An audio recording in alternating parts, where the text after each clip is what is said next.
Si Saint-Etienne, c'est une équipe dangereuse, particulièrement. Comme toutes les équipes. Ouais, pas particulièrement.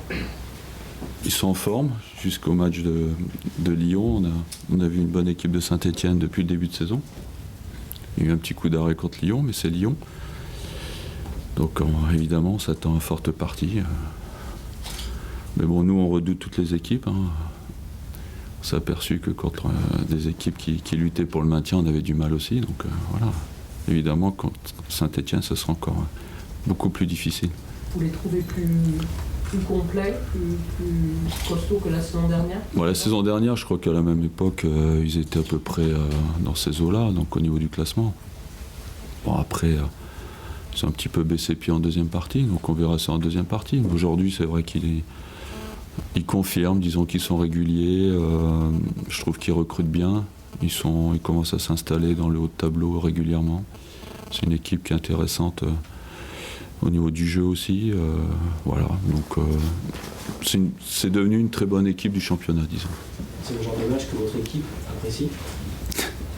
Je sais pas. J'aimerais bien qu'ils apprécient les 20 clubs de Ligue 1. Voilà, donc certainement. Disons qu'on a eu un bon souvenir quand même l'année dernière, le dernier match. Bon, j'espère que ça va se reproduire encore une fois. Une victoire comme ça, dernier match pour la Coupe d'Europe, c'est vrai que c'était sympa. Bon, là, c'est à domicile, évidemment, c'est différent. On a besoin de points, ça c'est sûr.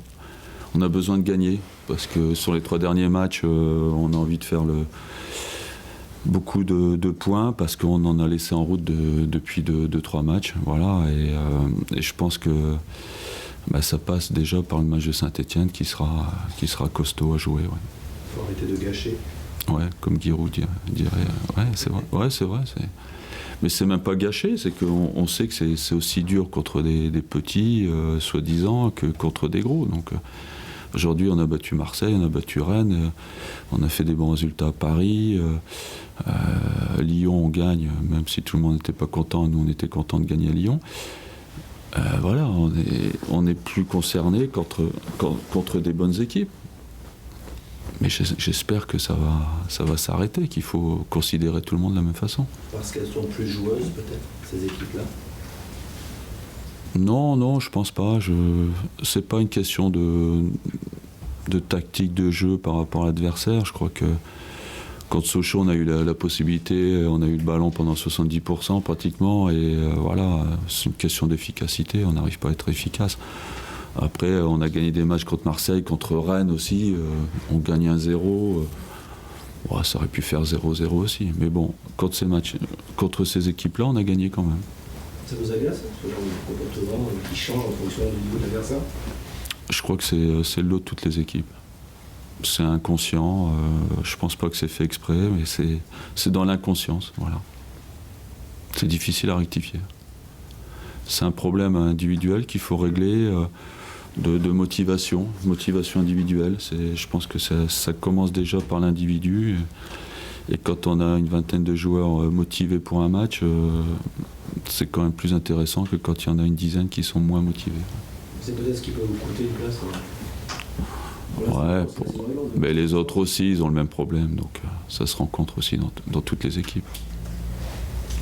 Là, c'est l'occasion de faire un coup un peu au classement aussi, d'être quatrième. À chaque fois qu'on dit ça, on rate la marche. Il y en a d'autres qui ont raté les marches aussi. Aujourd'hui, il y a des équipes qui pouvaient être premières il y a 5 matchs et qui sont 11e, comme Toulouse. Donc ça va très vite, il y a très peu de points entre les équipes. On peut être 2e, 3e, comme on peut être 11e en 4-5 journées. Ouais, mais vu que c'est serré, il vaut mieux... Ouais, mais c'est pas encore décanté. Ce qu'il faut, c'est rester au contact. Après, la deuxième partie sera un autre championnat. Quand on est en janvier, on a oublié tout ce qui s'est passé avant Noël. Souvent, nous, déjà, on oublie, vous aussi. Donc, voilà. Quand on a fait un mauvais début de saison, c'est plus facile d'oublier. Mais il y a des équipes qui ont fait des bons débuts de saison, et en deuxième partie, on oublie quand même ce qu'ils ont fait. Donc, non...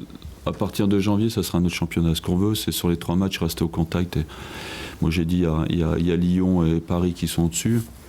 Après, toutes les équipes se valent. Si cette équipe qui se valent, Voilà, donc elles vont gagner, elles vont perdre. Nous, il faut qu'on soit plus régulier que ça. Mais si on est 3e, 4e, on marque pas plus les esprits, même si c'est serré, que si on est 6, 7e.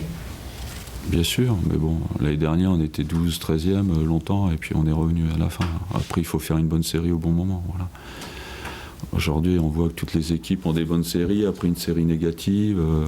C'est un peu irrégulier dans tous les domaines, à part Lyon qui est quand même assez régulier, Paris qui est irrégulier aussi, nous aussi, comme beaucoup d'équipes. Voilà. Vous passeriez de meilleures vacances? Comment? Vous passeriez de meilleures vacances? Ouais. Oui, bon. C'est pas des vacances, 5 jours, c'est pas des vacances. Bah oui. Vous reprenez quand? Ben, on reprend le dimanche 30. On fait le réveillon ici, vous savez pas? Vous savez pas? Vous n'êtes pas invité? Il y a un de vos collègues vous avez vu qu'il y a des viandes qui a mis en balance l'entraînement du réveillon contre un certain nombre de points à la trêve. Non, ben nous c'est prévu depuis un moment. L'année dernière on avait fait la même chose parce qu'on avait Saint-Étienne en Coupe de France le 5 là. Et on avait repris avant pour être prêt, avant Saint-Étienne qui avait repris après le premier, puis ça avait bien marché puisqu'on s'était qualifié là-bas. Donc, non, ben bon, on n'a pas trop le temps pour faire une préparation, donc quand on peut gratter 2-3 jours, c'est vrai que ça plaît pas trop aux joueurs de reprendre avant le 31, mais bon, on est obligé de le faire.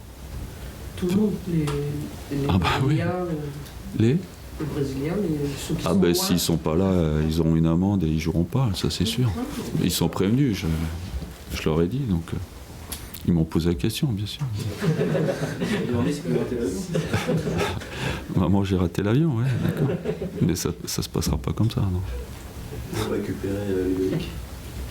Pas sûr. Pas sûr. Non. Pas juste. Disons qu'il a un problème de cheville, il a un problème à l'aine aussi en même temps, donc on verra. Disons qu'il ne pourra pas démarrer, ça c'est une certitude. Après on va faire un essai aujourd'hui pour savoir s'il est capable de rentrer en cours de match. Voilà, donc, mais c'est loin d'être sûr. C'est le seul qui... Nicolas... Lui ça va. Dimanche, duel PSG-Lyon, et duel aussi de buteur entre Gomis et Ibrahimovic. Est-ce que vous avez une préférence? Aujourd'hui, Ibra est au-dessus, il l'a prouvé. Bon, après, c'est sûr qu'après il faut voir au niveau des individualités de chaque équipe. À Paris, il y en a quand même un peu plus qu'à Lyon, peut-être un collectif supérieur. Mais ouais, si j'avais à choisir entre les deux, aujourd'hui, je prendrais Ibra dans mon équipe. Mais c'est vrai que Gomis est en forme aussi. Prendre les deux, voilà. Ce serait pas mal. C'est prévu. C'est prévu? Ouais, j'espère, ce serait bien. Francis, on a posé la question à Henri, c'est une question un peu piège, la méthode Francis Gillot, vous allez me dire peut-être que vous n'en avez pas, c'est très empirique, votre approche d'un groupe professionnel par rapport à tout ce que vous avez pu avoir comme expérience jusqu'à présent. Très empirique, pourquoi? Non, c'est une question, je ne sais pas. Est-ce que vous arrivez avec quand même un certain nombre d'idées, quelle que soit la nature du groupe? Non, ça dépend de l'effectif que j'ai. J'ai pas défini de système de jeu. L'important, c'est de définir un système par rapport à l'effectif. J'ai fait quelques clubs aujourd'hui, j'ai toujours joué différemment suivant les clubs où je suis passé. Donc c'est plus ça qui m'interpelle. Après la méthode, oui, les principes de jeu sont pareils. Quand je joue en n'importe quel système, les principes de jeu sont définis à l'avance. Après, il y a le respect ou non du système de jeu, de respecter les principes, les consignes.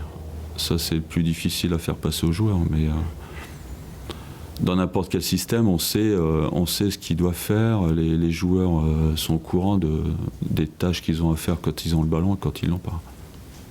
C'est ça que vous voulez savoir? Ouais, non, mais vous disiez qu'après 1 an et demi, il commençait à acquérir justement. C'était bien parce que la force... Ouais, c'est 1 an et demi, ça fait un peu long quand même. Hein. J'aurais préféré que ce soit avant, mais bon. Non, après, c'est pas évident. Sur le tableau, on est tous champions du monde, hein, tous les entraîneurs. Après, c'est vrai qu'il faut appliquer tout ça. Les situations sont toujours différentes. Il n'y a pas une action qui ressemble à une autre, donc après c'est une question de réflexion aussi. Il faut que le joueur réfléchisse à la situation, qui est différente à chaque fois. Et dans l'approche de l'humain, en management, vous avez évolué par rapport Bon, on évolue toujours, après ça dépend. Il y a des moments où on reste un petit peu en retrait, des moments où on est un petit peu plus à l'écoute. Voilà, il n'y a pas vraiment de méthode bien définie, il faut sentir le truc au quotidien, savoir si on peut aller un peu plus loin dans le recadrage ou non. Ça, c'est une histoire de sensation. Je crois que j'ai pas de truc bien défini. En revanche, pour les vacances des Brésiliens, vous êtes Mais Jussier, il me faisait le coup déjà à Lens, hein, donc, avec Hilton. Donc, je leur avais dit, à Hilton surtout, parce que lui, c'était... Sa femme, comme par hasard, en plus, elle avait son anniversaire le 1er janvier. Donc lui, c'était sûr qu'il revenait pas. Mais à la fin, il jouait plus. Le mois de janvier, pratiquement, il jouait pas. Voilà. Donc après, il faut assumer. Hein. Quand on fait des conneries, il faut assumer.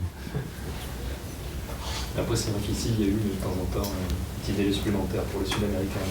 Non, mais là, il n'y a pas de délai. Je pense qu'ils auront une petite semaine de vacances. Voilà. C'est bon. Moi aussi, j'aimerais bien un petit délai supplémentaire. Tout le monde a envie d'un délai supplémentaire. Hein, donc, c'est la reprise. J'ai une amende, certainement. Donc, parce que ça peut être... C'est arrivé aussi que ça... Ah, peut-être.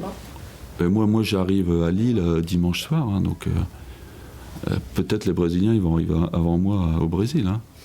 S'ils ont un avion le matin, moi, j'ai un avion que le soir. Donc... je suis sûrement arrivé après eux, donc je pourrais aussi me permettre de rentrer en retard. Hein.